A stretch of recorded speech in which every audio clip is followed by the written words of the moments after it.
Bismillahirrahmanirrahim. Assalamualaikum warahmatullahi wabarakatuh. Alhamdulillahirabbil alamin. Arrahmanirrahim. Maliki yaumiddin. Iyyaka na'budu wa iyyaka nasta'in. Ihdinas siratal mustaqim. Siratal ladzina an'amta 'alaihim ghairil maghdubi 'alaihim waladdallin. Amin.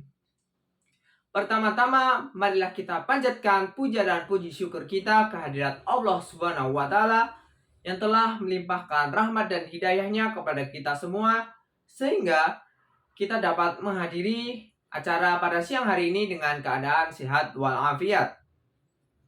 Kedua kalinya, salam serta sholawat kita curahkan kepada Nabi Agung kita Muhammad Sallallahu Alaihi Wasallam yang telah membawa agama Islam dari zaman jahiliyah hingga ke zaman modern seperti sekarang ini. Para hadirin yang berbahagia, perkenalkan saya Muhammad Rasmi Effendi dengan NIM D600210149. Saya di sini akan menyampaikan suatu inovasi produk yang terciptanya dari keresahan maupun permasalahan yang terjadi di masyarakat yang bernama HUBAG, tas anti maling ramah lingkungan dengan keamanan sistem IoT berbasis aplikasi mobile. Terciptanya inovasi ini tidak terlepas dari menggunakan suatu metode, yaitu metode pendekatan engineering yang meliputi 1. Identifikasi masalah, 2. Pengumpulan informasi, 3. Pencarian solusi, 4. Penuhan ide menjadi desain awal, 5. Evaluasi dan pemilihan solusi terbaik, ke-6. Pembuatan laporan rencana kerja dan data teknis. Yang terakhir yaitu implementasi desain. Masuk ke metode yang pertama, yaitu identifikasi masalah. Untuk permasalahan yang pertama, banyaknya masyarakat Indonesia yang mengalami kehilangan atau pencurian tas di rumah maupun di tempat umum. Dan waktunya itu dari pagi, siang maupun malam. Dengan kehilangannya tas yang terdapat barang-barang berharga menyebabkan kerugian yang sangat besar, karena barang berharga itu meliputi laptop, handphone, dompet, maupun dokumen-dokumen yang lainnya. Selanjutnya, permasalahan kedua yaitu banyaknya polusi udara yang terjadi di Indonesia dari asap kendaraan, asap rokok, asap pabrik, dan lainnya, yang menyebabkan kadar oksigen yang ada di Indonesia itu berkurang, sehingga dapat menyebabkan penyakit jantung, kanker, maupun asma. Untuk selanjutnya yaitu metode yang kedua, yaitu pengumpulan informasi.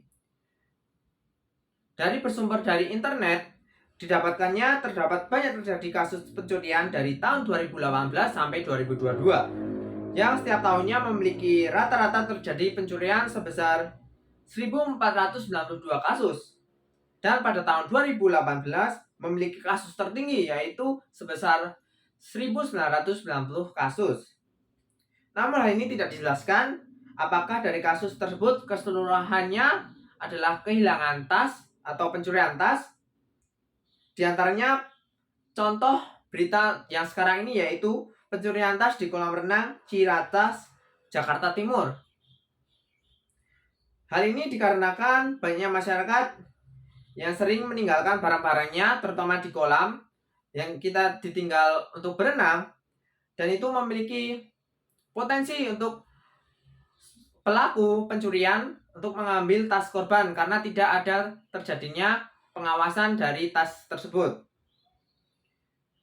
Untuk informasi kedua yaitu kualitas udara di Indonesia mendapatkan rapor merah dari laporan kualitas udara dunia IQAir 2021. Indonesia mendapatkan peringkat ke-17 sebagai negara yang paling berpolusi udara di dunia, dengan konsentrasi PM2,5 tertinggi yakni 34,3, serta Indonesia menjadi peringkat 1 di Asia Tenggara sebagai negara yang paling berpolusi udara.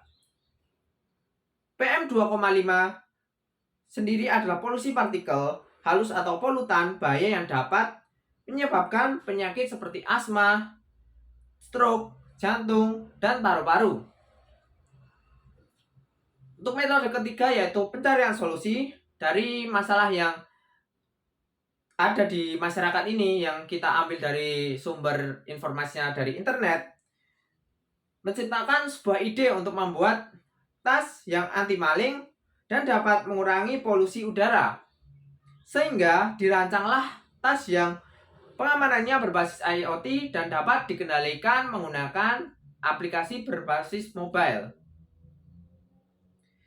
Dan tas ini menggunakan bahan penyusunnya serat batang pohon pisang yang dapat digunakan sebagai filter udara sehingga dapat mengurangi polusi udara yang ada di Indonesia. Selain itu juga memanfaatkan limbah serat batang pohon pisang yang tidak digunakan. Yang keempat yaitu penuaan ide menjadi desain awal. Dalam melakukan perancangan, kami melihat referensi-referensi model tas yang terkini yang ada di internet. Dan model-model tas yang ergonomis sehingga tidak akan menyebabkan pengguna tas merasa kesakitan. Setelah itu melakukan pendesainan menggunakan aplikasi 3D desain yang berbasis CAD, CAE, dan CAM. Selain itu juga mengecek ketahanan dari bahan penyusunan tas yaitu dari serat bahan pohon pisang, di mana digunakan untuk penyusunan tas agar kita dapat menampung banyak bawa barang-barang yang dapat dibawa dalam tas tersebut. Mungkin itu saja yang dapat saya sampaikan. Jika ada salah kata, saya mohon maaf. Saya akhiri. Wassalamualaikum warahmatullahi wabarakatuh.